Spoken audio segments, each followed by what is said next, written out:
All right, is this working? It's working. Borderlands, somehow we're still not learning. Borderlands, we still suck at running. Hey, welcome to the Borderlands Trail and Ultra Running Podcast. My name is Josh Rosenthal. I'm the host of this here podcast, and I'm also the founder of Borderlands. I'm stoked to have my friend Brian Peterson back with me. Wolfie has his own weekly installment, his own weekly monologue here in Borderlands now that happens on Tuesday. It's called Wolfie's World of Running, and I'm stoked. We've released the first episode this week, and it's going to be the first of many. And it's just a part of Brian's story as he makes his way into being more and more of a voice in this space. But through Bad Runner's Take, which we're doing today, I mean, he's been loud and clear about where he's at and who he is, and where he's going with his, let's say, hot takes, sometimes cool takes, but he's offering takes all the time. And that was my dream with this Bad Runner's Take. And so he and I are endeavoring to do this together, and I'm better for it. I've got a run coming up on January 18th in Salt Lake City with Billy Yang. We're going to do a live podcast. I'm going to come back home from Paris for about 36 hours, do the run, do the live podcast. And I hope that if you're in Salt Lake, take a look in the show notes and make sure you RSVP. Space is limited. All right, here's another Bad Runner's Take with my friend Brian. It's a bad runner's take. It's a bad runner's take. It's a bad runner's take. He's the Kipchoge of running back. All right, we're doing it. Everybody's doing it. We're going to do ours. Here is what we think, in no particular order, are the top 10, let's say, things in trail and ultra for 2024. I'm going to do 5. Brian's going to do 5. And we don't know each other's, and we're just going to kind of riff off of each other. And as we recall these things, if we have some repeats, there very well could be. But knowing Brian, I bet he's dug deep. I bet he's got some deep cuts today. And so who knows? Probably not going to be some crossover, which makes this more fun and more interesting. Before we do it, though, hey, welcome, Wolfie. We're ready to go, man. Another good one. I can't believe the year's coming to an end. Yeah. But this will be a fun one. I think we'll have a good conversation around this, and hopefully everybody else starts spinning their wheels and reminiscing on what was 2024 as we look ahead and get excited for next year. Yeah, the usual suspects in the space are going to do their, trail runners of the year and performances of the year, and that's great. I love it. We're not doing just another one of those. However, it has been a good year in trail running, and if you're a fan of the sport, if you are a participant in the sport, like, what a great year. There's just so many things that I think we could point to. It just depends on how you want to look at it. And so, Brian, will you go first? These are, from mine, are in no particular order. Are yours coming at me in any order, or is this just kind of, these are just the top 5, no order? Yeah, no, this is just an agnostic ranking. We're not going to have anything of priority of what we think is the greatest moment. So just an accumulation and kind of a diverse group of thought here of, what kind of pinged the radar. And I think just to kick us off, we talked about it. Yeah. So we'll talk about something here on a positive note that was discussed here on Borderlands and kind of introduced, I think, into your whole world of awareness, which was the Golden Trail Series. Oh, yeah. So, 2024, another great year for the Golden Trail Series. I dove in a bit more as a fan of it. Absolutely fell in love with the whole presentation of it. So we talked about it a lot, right? Like, how does trail deliver this sport on a professional level to just other sports fans? Like, you love watching maybe NBA or NFL. If you're a fan of competition and the highest athletes competing on the highest level, Golden Trail Series is where it's at and likely going to be at for the foreseeable future. I mean, the courses that they have are gorgeous. They're intimidating. I mean, these guys are like Red Bull Daredevil X Game athletes when you see what they're doing on these courses. I mean, it's adrenaline dump for sure when you watch it. Like, I don't even want to imagine trying to do what they do. You've got characters who are captivating. Alicine, the guy, the flying camel from Morocco. What a name! And he had so many epic finishes this year. Yeah. American U.S. representation. So you've got two young guys out of Salt Lake, Utah, Christian Allen Yeah. and Garrett Yeah. Kokorin. Hope I'm saying his name right. They've got to get some more shine. So maybe eventually we can get them on one of our podcasts and introduce them to the larger audience. Yeah, Christian's got the greatest hair in trail running. Sorry, Tim Yes. Tollefson, but you've been overthrown. Oh yeah, Tim, you're way gone thanks to Christian. Yeah, exactly. So yeah, that's where I'll kick us off. I thought Golden Trail Series just had a big year for us here on the podcast. How do you think about, so if we revisit something I named last week, which was your idea, Wolfie's Razor, that our opening assumption is that people are in the sport for self-expression. When I see Golden Trail, I think I've been having trouble putting my finger on it, but last week's discussion is shedding light onto that, and it's um, there's an element of self-expression happening in Golden Trail and maybe that's a credit to the production company who's producing it and making it look so emotional, making it look so.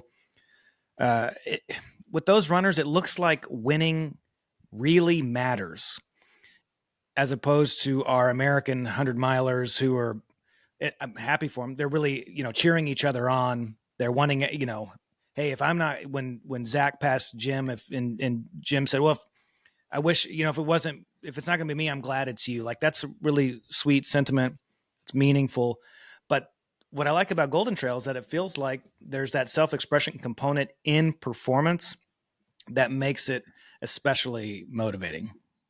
Absolutely. Well, just the fact that it has a structured series to it allows then the athletes to express themselves through acquiring points, rankings, rivalries. That's what the ultra distance racing is lacking. There is no like uh, cohesion of a season. It's these individual events that we build up for, and then within a weekend they're gone, and the Yeah. narrative falls flat, and we may never see Jim race. We didn't see Jim race Killian, right? Or we don't get to see Jim and Zach, or Right. whoever, right? Like it's just a one weekend event and then it's gone. So you can't Yeah. really do much self-expression or building personalities within the ultra distance season right now. And Golden Trail does that perfect. I mean, the Yeah. athletes really don't have to do much but show up and be their absolute, savage self.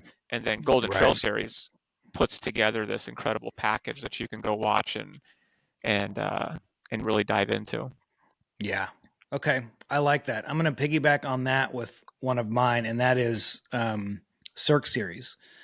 What I like about Cirque Series is that as an entrepreneur, as a fan of entrepreneurs, I'm not a fan of entrepreneurship. Those are the people who read like Entrepreneur Magazine and stuff like that and get sucked into that world of using entrepreneur language. But I'm a fan of people who go big and take risks and try things. And Julian Carr and Cirque Series to me has been um, a really great snapshot, something that's in its infancy, something that sometimes with entrepreneurs, you feel like they start something and then they build the demand for it. I feel like he discovered something, like he stepped into something that people were just really wanting, and he arrived at it so honestly. And I always say this, I think every trail runner in America should run a Cirque Series race because it's just fun. If you're an ultra runner, you're always in shape for it because there's 6 to 9 miles. But you're just going uphill and bombing downhill, and it's so much fun. I hope it becomes a Golden Trail type thing where it's a circuit and there's an overall winner and all that sort of stuff, so you can have that week in and week out.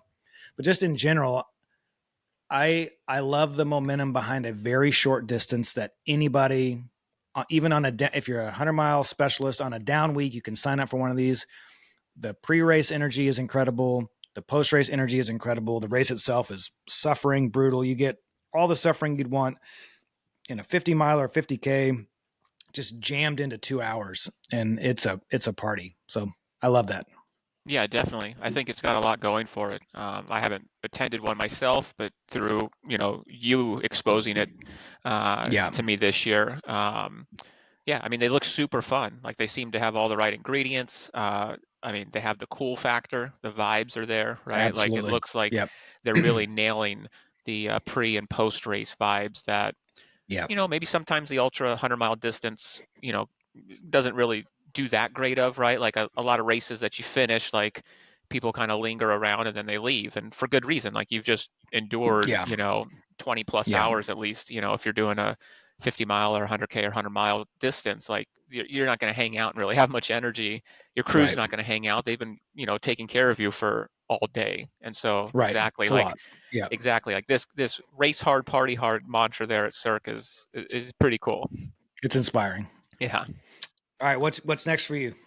So then I jump into, I did want to get some individual performances. And I mean, I think this year Western States and UTMB kind of felt like, a little bit of static noise for me. Mm-hmm. Even though UTMB kind of had an interesting storyline, the main, I think, thing that stuck was kind of the amount of DNFs that happened at UTMB. And Jim winning Yeah. another Western States was cool, but it didn't really rise to be featured here. So the first one I'll talk about is actually Jasmin Paris at Barkley Marathon Oh. becoming the Yeah. Yeah. first Yeah. woman. I thought that was well deserving of top 5. So in a year where we were here for the women's race, Jasmin certainly delivered, I think, the performance at Barkley that kind of solidified or embodied, what women are capable of. So first time finisher at Barkley, and she Yeah. does it in such an epic fashion.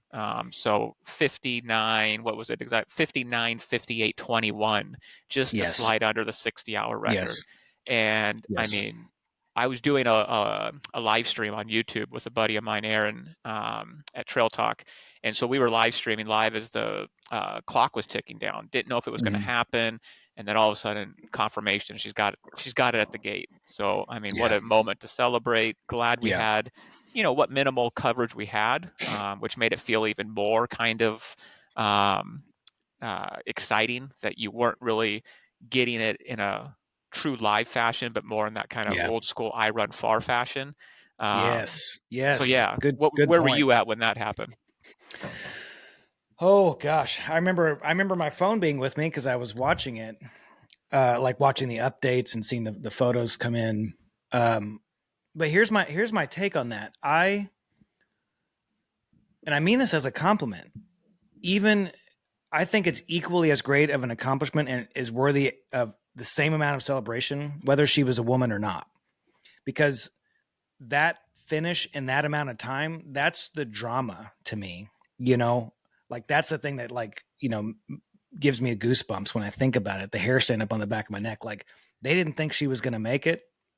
They didn't think this person coming in. There's no way. Everyone had like, okay, she's not going to make it. And then all of a sudden, like down the way, someone yells like, she's coming, and she makes it with what was the time again? Like Yeah. seconds, right? Yeah, just over a minute, right? So yeah, 59, 58, 21. So Yes, like yep. the gut of like the human spirit of that moment to me is like it was unifying, and that it was a woman and the first woman, absolutely special. But even if it wasn't, I mean, and I mean this as a compliment, like the gutted out human spirit of that moment is what is incredible, and that's worthy of a top 10. That's worthy of like a top 5, top 2. Absolutely. Yeah, exactly. I mean, if you just would have put the story out there without Yeah. the name of the athlete, everybody would have already Mm, been captivated and all in yes. to learn more.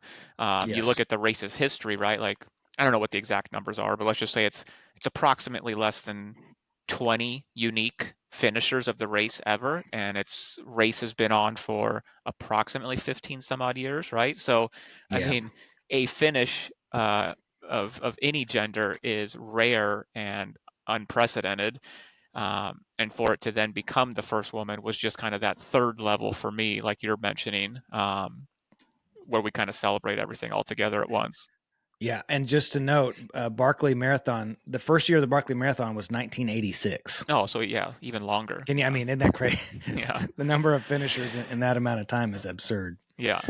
Well, and Um, that just shows I forget how old I am, right? Like, yeah, obviously yeah, it's more than 15 years, but yeah, yeah. It's crazy that it was going on at a time in 1986 when, I mean, talk about being in it for the love of the sport. I mean, there was no monetization on the horizon when right, that thing started. right. So, okay, let's see. For me next, I'm gonna say that my own finish of the Zion 100 was a high was a highlight of the year.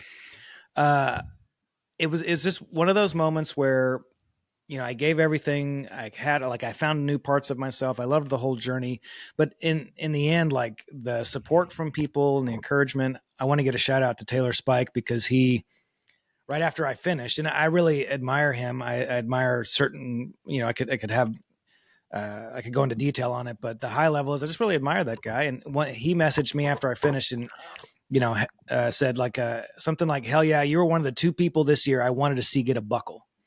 And I thought, man, you don't even know me, and you were rooting for me to get a buckle. Like that was special. And here I am. What 8 months later? Is that true? 8 months later, still like on a high from that. And it's it embodies what's so awesome about this for everybody listening is that yes, we love to talk about Jasmin Paris. We love to think about Golden Trail, but in the end, we still get to do this ourselves. And man, the gifts, the number of gifts that it gives us, it's unquantifiable. But one of them is that it helps us know that we can do hard things. And I'm just on a high. I can't wait to get back out to another Desert 100 at some point. But to me, that was a top 10 of the year. Just so happens to be, something I did. Yeah, And I got absolutely. second to last. It's not like I crushed it, though. I do think I could shave off 12 hours. It was such a Well, disaster. well, here we go. So, I mean, yeah, exactly right. I mean, you accomplish, one of the biggest feats of your running life, and Yeah. then um, you end it with saying, "And I can shave 12 hours off." I mean, it's just, we are our own worst enemies sometimes, Yeah. and others champion, our successes much louder than we do, which is great about Yeah. the sport. I mean, the sport by nature is Yes. very humbling in a way that's positive that transcends running. It carries Yeah. through as a father, it carries through as a husband, it carries through as an employee or employer. So yeah, I mean, I just love that, you're so humble about what you did and, still see the value in it 8 months later. Yeah. Yeah. Totally. Totally. All right. What's next for you? So I think we'll get into something now that was a little bit, more spicy. Now that we've gotten the tears out of the way. Yeah. So 2024 was certainly, I think, a year of ripe controversy. And if you see a theme here, like I can't just say one thing. I have to package it in a Yeah. in a macro way for like 1 through 5, and then pick it apart in these micro examples. So I love it. controversy is where we're going here with this one. And it started off the year with, uh, you had the whole UTMB Whistler Gary Robbins issue that really, Was you that in know, calendar year 2024? I thought it was maybe I think it bled into it. I just, I'm not Yeah. doubting you. I'm just saying, my goodness, that's crazy to think. That feels like It forever old. right. So it might have been, yeah, it might have been in the tail end, but somewhere I think it still bled in. I think, and you had the FUTMB, hashtag and rally still going strong throughout 2024 on the Right. heels of that issue. Yeah. You had Spring Energy, which I don't know if you and I ever really got into this, but I thought that was a big moment in the sport where Yeah. it kind of gave some credibility to the sport, that there was some good, investigative journalism going on to uncover that a Yeah. brand beloved like Spring and adopted by a lot Yeah. of amateur runners was Yep. actually, misleading their customers in a nutritional value and created, really a lot of public opinion about their response to the issue. And I think it's still going on, and we'll have to see if Spring can come out the other end of everything that went on. But I thought it was positive in the sense that the sport has some credibility and that did rise to a level of awareness where everybody was chiming in. And then you had the Camille Herron issue, which was obviously Ah. massive. I think we talked about it. Again, more credibility to the sport. Um, I think both Spring and Camille kind of show that, like, if you're plugged into the sport or if you're, within 2 degrees of separation of somebody, there's always the whispers of like, yeah, we knew that. Elite athletes knew Spring wasn't really fueling them, so they would move off of Mm. it, but not say anything out loud, right? I think Yeah. people who have interacted with Camille and her husband in person kind of say, yeah, we knew they were kind of dicks, or we kind of, this sounds like something, on brand for them. But nobody was Yeah. really coming forward with anything, right? It was just kind of Yeah. well known but accepted. So Right. I thought controversy was certainly a big a Mm. big factor in 2024, and I'm trying to put the positive light on it in the sense that it shows the sport is growing in a way where like it's the sport's worth enough now where people are bringing some things to They're light fighting to over it. Yeah. to flush it out and put Yeah. it to bed. Yeah. Well, yeah, they say that like a marriage where people aren't fighting is not actually a good thing. Mm. You know, by the time you stop fighting, that's one of the last steps generally before separation. So people are in this sport. Like, we're fighting. I mean, I will say that a lot of times they're fighting over things that I think are real stupid, but that's okay. Like that it's alive. And that what fighting shows is that you care about something, like you're saying, like we care about this thing. We're fighting over it. Maybe we see it differently, but the Gary Robbins thing, I didn't, that can be discussed at length. What I'll say, the great outcome is that I bet Gary Robbins made no less than $300,000 from that controversy. Maybe more in terms of people just showing up and registering for his races and the long-term effect on that. So, elements of it sucked, but he won. And then Jason Slarb's take on that.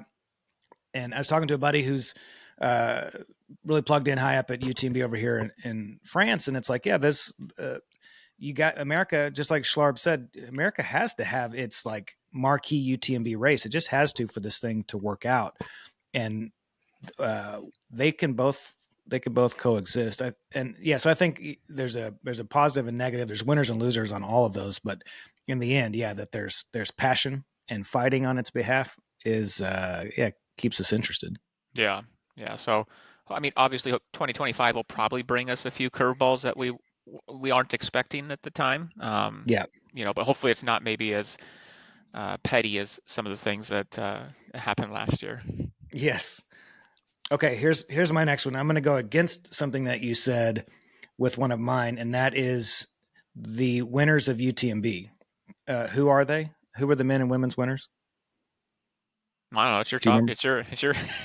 Do you remember? Do you remember? No, I can't. I mean, I could tell you that it's the Hoka, trail shoe Yes. developer, but I can't remember his name off the top of my head. That's my Right. point. I don't Right. know his name, and I Right. love that.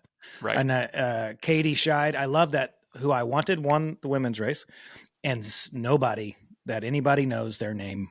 Who knows their name? Insiders in the sport, people who work the desk next to him at Hoka. I love that the person who won the race with the most eyes and ears on it in the world was someone who was not even a dark horse pick for anybody, probably. So that this sport can still churn that out is one of the things I love about it. Like if you're a baseball fan, it's kind of like that scene in Austin Powers when the bulldozer's coming toward him and it's like a mile away and he's just telling yelling at it, stop. Like you can see what's coming from a long ways away. Baseball, because of how slowly that gets whittled down, by the time you're at the World Series, it's like, well, I'm surprised that they're here, but we've been watching this happen in 100 when somebody you were not expecting wins. That shows up out of nowhere, and it's only I don't know, it's only surprising. It's the unexpected nature that at any given time, the runners who have been invested in most in the world could DNF, and this guy that works at Hoka can win the whole thing. I think that's a massive strength and weakness of how this sport is growing.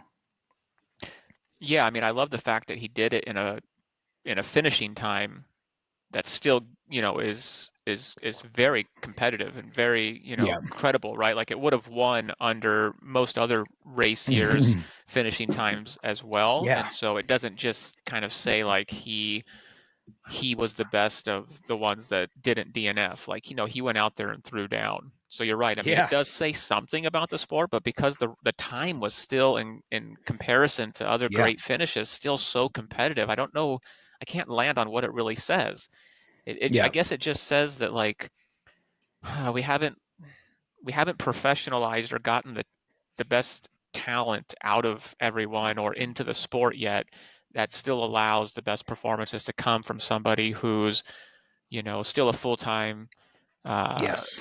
professional worker, right? And then devoting as much time as he can simultaneously to running. Like It just wouldn't happen in like, triathlon, it wouldn't happen in cycling. Like, Sprinting. Yeah. exactly. Like a lot of these things, Yeah. like it wouldn't happen because it's professionalized to a point where like we're getting the best talent out of the best athletes. And I don't care, who you are, you're not going to be able to just show up at some event and surprise the Yes. world. Yes. We haven't separated. Elites haven't fully separated from everyone else yet. And it's like professional baseball and like a softball league. I'm not saying the guy who won is like softball league caliber, but No. he's clearly got a day job, and he showed up that day and put in the effort of his life and got a result that he'll remember and his grandchildren will remember. But the separation's not there, and I think I wonder how confounding that is to brands who are investing in as much as they're investing so that their athletes will win.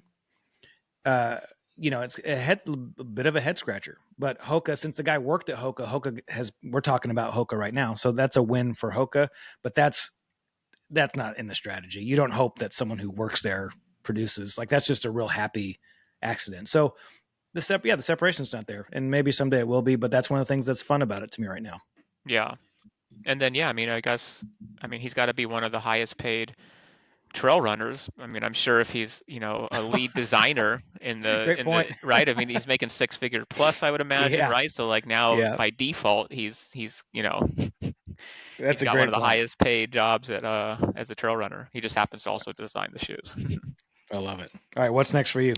So another performance-based one. And again, I think the performances that stood out the most this year were both by females, and they go against the grain as far as like how I identify with the sport or how what resonates with me. But they were just so massive that like you can't go top five without mentioning them. And it was Tara Dower on the AT. Mm. Oh yeah. Again, right, like a performance that transcends gender, because here again it's celebrated, as the overall fastest known time on, Yes.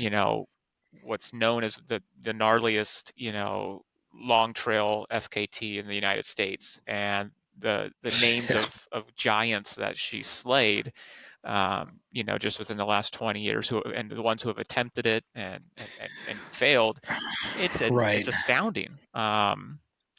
Now, the reason I put both of these in there is to also kind of simultaneously showcase how you had two performances that were historic in terms of Yes. like never being done by females, right? Yeah. Um, but they were done in an event capacity, right? Where one's a 41-day effort and the other's Barkley, which is like an unsanctioned, mysterious event, Mm-hmm. where I don't think they got the same reaction as if a female would have just won UTMB outright. Like if Katie wins UTMB outright, Yeah. that's gonna probably have a larger impact in terms of like here for the Mm. women's race Yeah. movement than Yeah. what these two things accomplished. Yeah. Oh man, that's a good point. Why? Why do you think that is? I don't know if it's that maybe. I mean, Jasmine's not an American, right? And Yeah. from what I've consumed of her interviews and such, she also doesn't really want the attention or Yeah. want to carry the mantle of here for the women's race. She doesn't owe it to anybody to do that. I think she's a very private, unassuming person. I think she used the same pair of La Sportiva shoes. So like she has this kind of sentimental, like, sustainable non-consumerism type of Right. ethos. And so, Yeah. I don't think she necessarily wants to be the loudest voice to rally around some type of movement. She just wants to go there and Yeah. do these things for her own experience and Yeah. to get things out of herself. Yeah. Yeah. I think, and it's funny. So I'm going to kind of let yours weave into mine because my next one is in the vein of Tara Dower in terms of endurance. So in my interview with Michael Versteeg earlier this year, one of the things I liked that he said, he's definitely, as you say, spicy in his takes sometimes too. And his thing was, I don't know how you could call anything endurance that is less than like 2 days nonstop. or something like that. He was advocating for the 200-mile race and saying that, anything sub that was not actually endurance. And though I don't necessarily agree with the sentiment entirely, I do think these long efforts are absurd. Like Tara Dowers, the ones that I was going to throw in there were Ned Brockman and Russ Cook. I think those two things and those two personalities also are a ton of fun. But let's high level, and then I want to weave this back into Tara Dower because this is the conversation. It's the multi-day, crazy, long-term thing. Russ Cook was 352 days, ran from South Africa, the bottom tip of South Africa to the tip of Tunisia, the top. That is 9,900 miles. America's what, 2,500 miles across? Give you some perspective on how enormous Africa is, for one. 352 days, that's roughly 28 miles a day for 352 days. I don't know if you saw any of the footage of that, but man, that guy, just an absolute disgusting beast. Like literally like shitting himself and vomiting and Right. saying that, that they can't stop him. And there really is no they, just so it's important. No one's even trying. I mean, he's the one who's continuing to go. And then Ned Brockman he's done a few things that are interesting. He did the Transcon of Australia, but 1,000 miles around a track, a high school track, 1,000 miles, 12 days and 13 hours. And then Tara Dower doing that. The multi-day, that's right now, if we talk about inspiring, you've asked me that early on in our friendship. Hey, what inspires you? I don't know, but I didn't know then. Now as I'm starting to look at what Tara did, Ned, Russ, the multi-day Transcon and being, seeing Robbie Ballinger's stuff of his Transcon. And I'm getting real excited about this idea of Matt Johnson doing right. Texas. I'm getting real excited about this multi-day idea. Like that's something that I want to do next. And so seeing Tara destroy it, no one else ever doing what Russ did, I don't think. And then Ned, I don't know what the 1,000 miles around track, like all that. That's crazy. What a cool year of absurd distance and endurance. What immediately jumps to mind is the absurdity of the criticism that both Russ and Ned received for either the claims upon which they, set out to accomplish these event records or just attempts at what they were doing. And then the internet sleuthing to go back and uncover, in Russ's case, other individuals who have done similar feats, with different directions and I mean, my God, I mean, it's the sport that eats itself sometimes. Like, yes, like you're missing the headline there, right? Like, don't bury the lead, right? Like it's basic journalism. Like, what's going on here? The effort that's being made, the human spirit to overcome this 352 days, right? Like, I mean, it doesn't overshadow it, but it puts like just a little bit of our own weakness at times at the forefront of the story as well, because that's what I remember. Yeah, and the same. Like there was a really great interview that just came out a few days ago with Ned Brockman and Chris Williamson of Modern Wisdom. Yeah, I listened to it. And he goes into some detail on that, how the ultra community, he was very gracious about it and actually was trying to push it away. But Chris was trying to drill down on, hey, what do they think about you? And in general, what you tried to deduce from it is that he just didn't come about it the right way so that the true gatekeepers didn't fully welcome him or declare him an official athlete within the sport, which is the thing that drives me crazy, which is why I wanted to say that's for me top 5 of like, they, in the end, they didn't care. Ned raised $3 million. He cares about homelessness and wants to put an end to it in Australia. Like, and then over here, there's this gatekeeper that says he doesn't belong. That's so dumb. That gatekeeper is the one who has the issue, not Ned or Russ. Yeah. If you're not in the arena, then I don't. Yes. Again, just double check kind of where you're coming from and really what your intentions are with unless he's doing something that's illegal or manipulating or just terrible, right? Like, I mean, then just maybe save the opinions for a later time. Yeah, totally. The Tara Dower one's fascinating too. I don't know if you saw recently, but she just signed, I guess, with Ultra a longer term contract, which Oh, the you'll no, have to dig into it. Maybe we can do a more lengthy discussion on a okay, future Bad Runners Take. But basically, she's signed what's considered a historic contract with Ultra.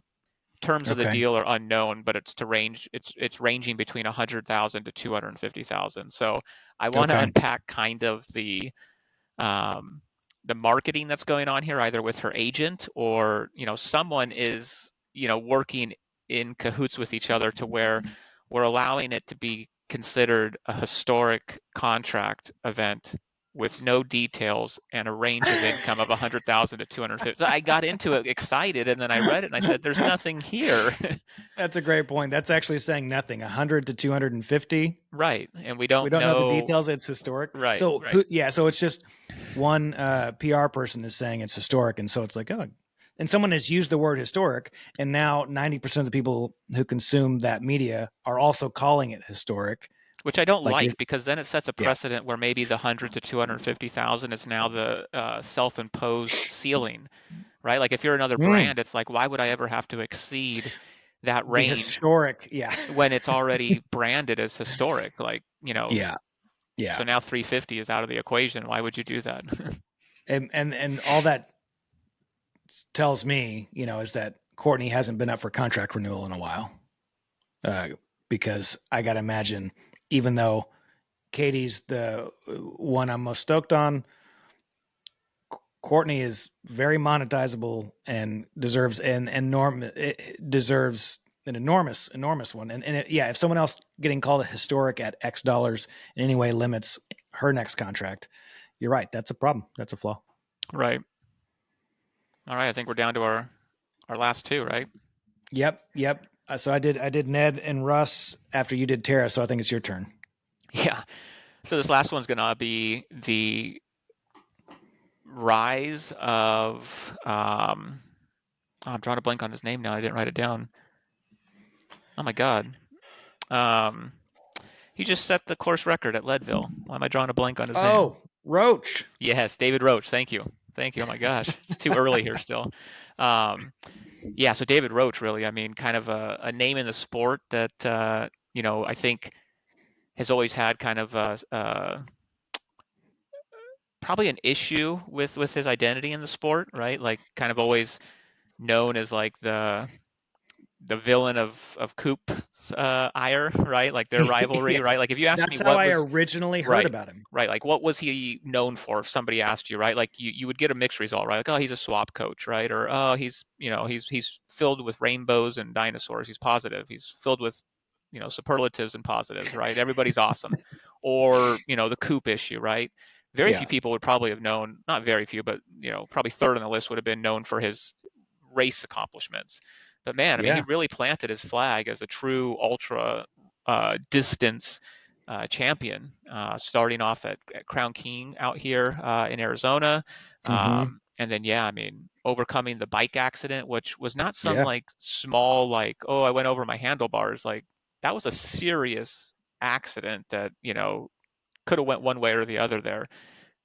So yeah, I mean, has adversity, comes back, and then yeah, I mean, he takes down a course record at Leadville that was considered to be, I thought, yeah, regarded highly. Now, it's curious that, like, because it's David Roach, are others now saying, well, nobody races there.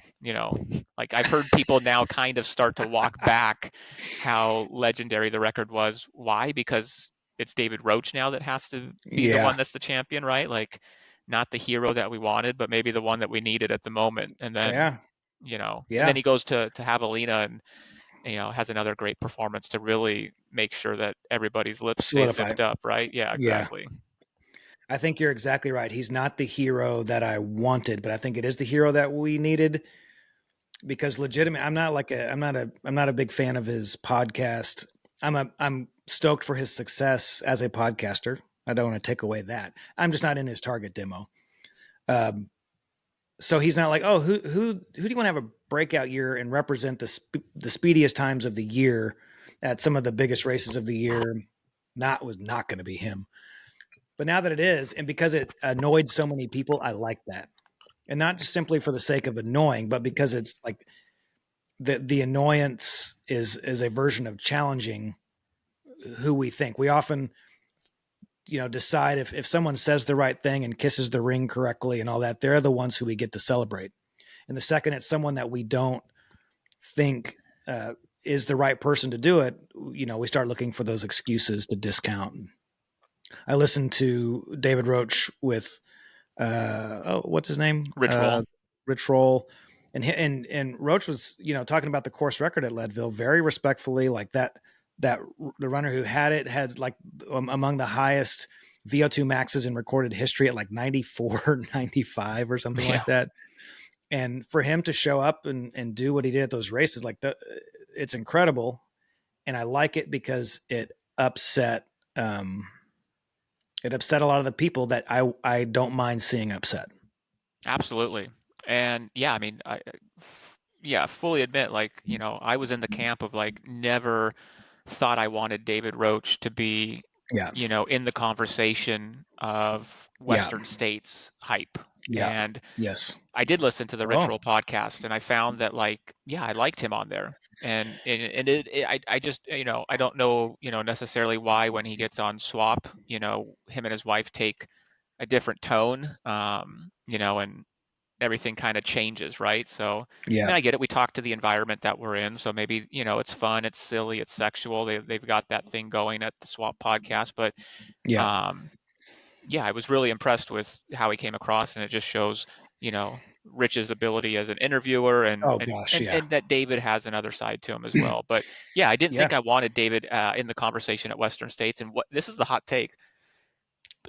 Because David is so scientific in the way that he approaches things, he's also very straightforward and blunt about Yeah. things. And I Yeah. think David Roach at the 2025 Western States is the Jim Walmsley from 2016 to 2016. 2018 that I've Wow. wanted back, and now it's just in a Yes. package that I visually I can't resonate with. Like when I visually Yes. see David, I don't think about the brash, unapologetic shot Yes. caller that Jim Walmsley was. So like Yeah. the image to the words don't line up for me yet, Yes. but I'm glad it's present now.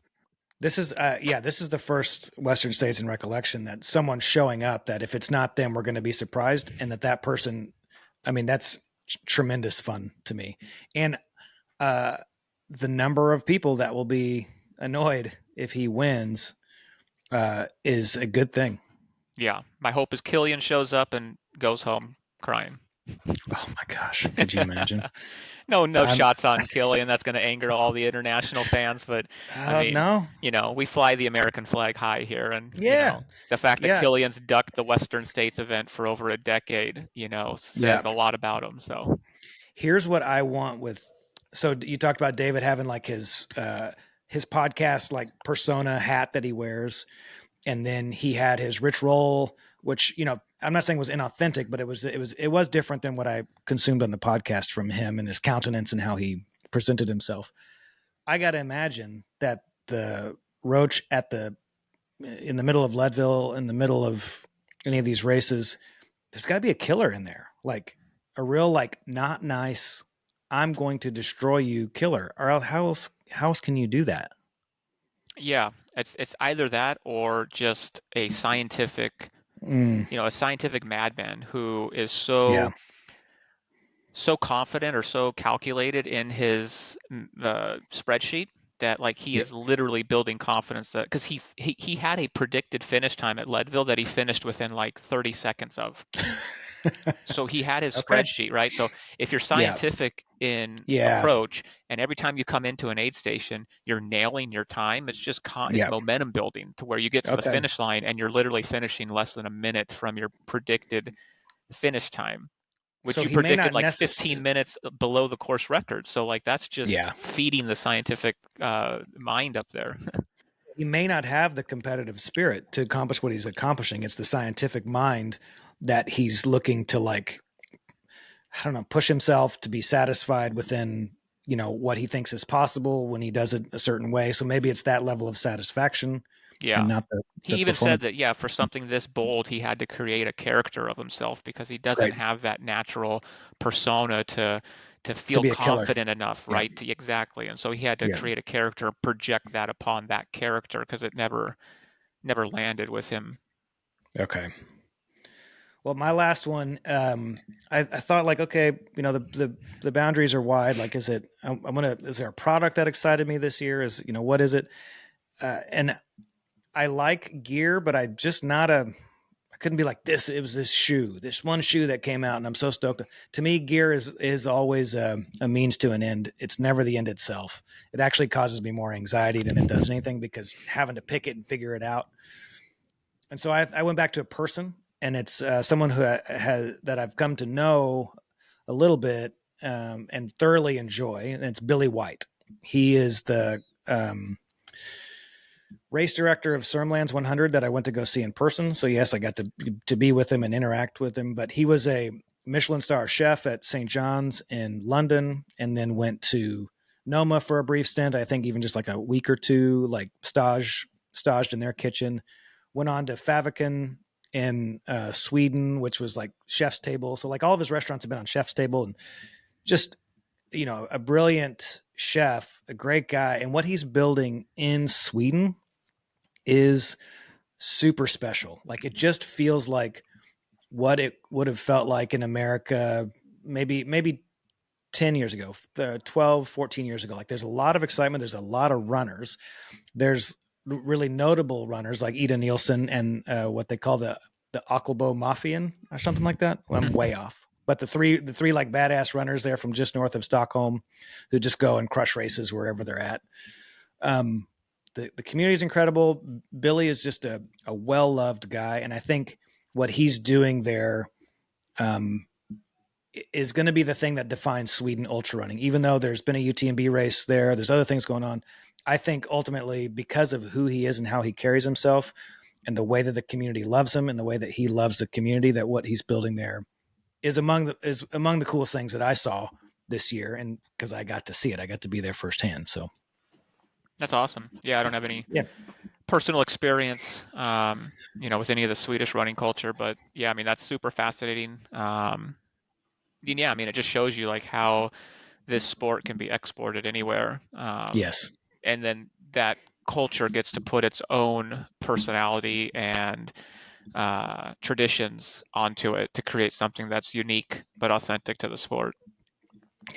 Yeah. So I'm hoping that if Roby House happens, the Western States installation activation that I'm trying to pull together for 2025, I haven't asked Billy this yet, but I hope that he'll come be our chef. Yeah, that'd be great. We'll see if we can get there. Nice catering service from a Michelin Yeah. star chef, right? Yeah. Yeah. Just some An ultra runner / Michelin star chef. We deserve that. Right. Some nice Uncrustables or something, something simple. Totally. Or just dirtbag ultra runner. That would be a great segment, right? Like how do we have a Michelin star chef make Elevate aid station food, like the grilled cheese and the bean and cheese burrito. Man.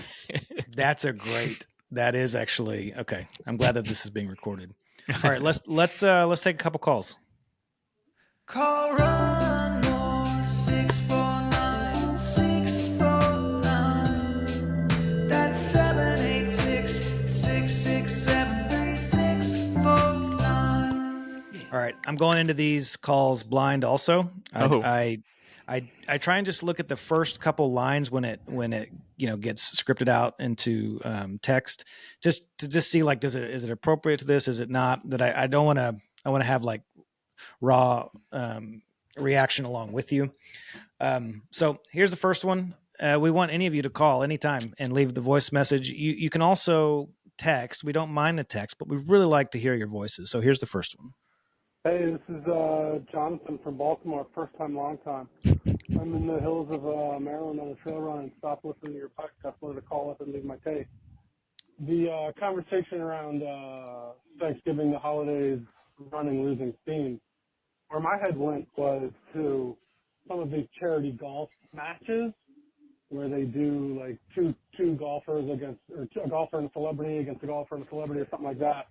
Because I think getting some of these serious elite runners to a race that matters might be tough, but maybe getting to some sort of charity event or, fun run, 5K turkey trot with all of your favorite elites plus some celebrities or something like that might be a way to get them engaged while still letting them have an off season, right? Because if it was something competition serious, they'd have to train for. But this All right, I like it. My gut response initially is like, oh, I could actually get real excited to see like some of these old Clydesdales jumping in on a race that from yesterday's fame. What about you? Yeah, no, I mean that he's speaking my language because I mean I'm a golf fan, so I know exactly the events he's talking about. So like you would have like Tiger Woods with Tom Brady, and they're mic'd up, and then you've got like Charles Barkley and somebody else doing commentary, right? So and they're Yeah. talking to the commentators are talking to the golfers. We're there Yes. listening. They're joking. Yep. But yeah, super light. They're there competing, but not, it's not the priority, like we said, of the sport. So this would be Yeah. great, and you've got guys like, I mean, hey, Death Cab for Cutie, Ben Gibber just got into Western States. So Yes. there's a celebrity that might hop in and, he could be on Team Jim as they do some sort of event. So yeah, I love it, man. I love it. And just keep calling in, man. I think the more people call in, the more everybody else will feel safe and comfortable doing it. So yeah, I love it. Yeah, and yeah, when you have opinions like that, it's like, oh, that gets the wheels turning. I'm the type of guy that's just dumb enough to do to do this stuff. And so if we keep shaping these ideas, and I think an idea like that maybe needs a few more years. We need some of these great marquee names to retire, so we can bring them out of retirement, and everyone be like, oh my gosh, it's Jim. He's back. I haven't seen him in 5 years. But these push the ideas forward, and we around here at Borderlands, we do the ideas. So all right, here's the next call. Hey, Josh. My name's Preston. I live in Arkansas and relatively new to running, trail running, and soon to be ultra running. And I just appreciate everything you do with your podcast. I love the Bad Runner take segment. I just enjoy all of it, man. And definitely an information junkie. So when I started running back in the spring of this year, I found your podcast while, listening to many others, and I've just really enjoyed yours and connected with it. I too am I'm a couple years younger than you are, but I too am an elder millennial and kind of grew up in the MySpace metal generation of the early to mid 2000s, living in the Midwest. And man, it's hard to explain, but there's just something about your culture that you're creating around Borderlands that kind of resonates with me, and I just wanted to say thanks, man. Appreciate it. That's really nice. I appreciate that call. I am, as an elder millennial, from one elder millennial to another. I get you, and I'm glad that you're around. Thanks for the call. I don't know if there's much else to say that other than that means a lot. Welcome to the trail running community, and Yeah, soon to good be luck in ultra. your first So ultra. yeah, whatever it is, hope you crush it, man. Yeah, right on. All right, last one. Hey, Josh and Brian, it's Chad from SoCal. I'm a friend of Brian's, and I just got done listening to the podcast where you guys were talking about the Speedland Road Shoe, and I think you're taking it the wrong way. So be a little spicy like Brian. It's the Ultra Road Shoe, but I don't think it has to do with running ultras on the road. I think they're just saying it's the Ultra Road Shoe. Kind of falls in line with their the Speedland Trail Shoes, where it's kind of the best of the best. And I'm not sponsored or on their team, but I'm a big fan. They've definitely helped me a lot in running the longer races, being able to finish with my feet feeling pretty good so I can run them out. So Okay, I think that's interesting. That maybe it's just like an inflection thing. Like, where does the emphasis go on the syllable? It's not an ultra road shoe, as in ultra distance road shoe. This is the ultra shoe. This is the best shoe. Is that what he's saying? I got confused because I thought Ultra already made a road shoe. Is that what he's saying? No, he's talking about No, the Speedland. I'm being sarcastic. Okay. The absurdity of the shoe has so many ways to take it, right? Like, yeah. Unfortunately, if you have to talk about it this much, that there is something missing in the marketing. I bet it's an awesome shoe to have on your feet. I'm not doubting that. Right. And I'm sure the Speedland shoe is fantastic for, I know Chad, so Appreciate the call, Chad. Yeah, Keep man. them Thanks for coming. calling. And Yeah. I mean, Chad crushes these 200-mile races and a pair of Speedlands. No doubt that that's quality footwear. But yeah, I mean, when he's going out and hitting the river canals, the Santa Ana riverbed on a little 10-miler, I don't know you need a ultra road shoe for that quite yet. So we'll agree to disagree. But yeah, keep calling in and keep crushing those races out there. Yeah. All right. There you have it. That's our top 10 of the year in no particular order, some phone calls. Yeah, we'll see through the holidays. I don't know exactly what our rhythm's going to look like. We're going to try and keep it fairly steady, but we might miss a week or, but no doubt we look forward to the year to come in this sport and, growing this podcast and growing this community and doing fun stuff in person more. And yeah, just keeping it all alive. So thank you all for listening. Brian, any last words? That's it, man. Keep the calls coming. My dream is to one day just have like a full response show where we just dive in because we've got enough to carry a nice 35, 40-minute show. So yeah, that's fun. appreciate We'll it. get It's there. fun. Yeah. All right. Thanks, everybody. See you. Take it easy.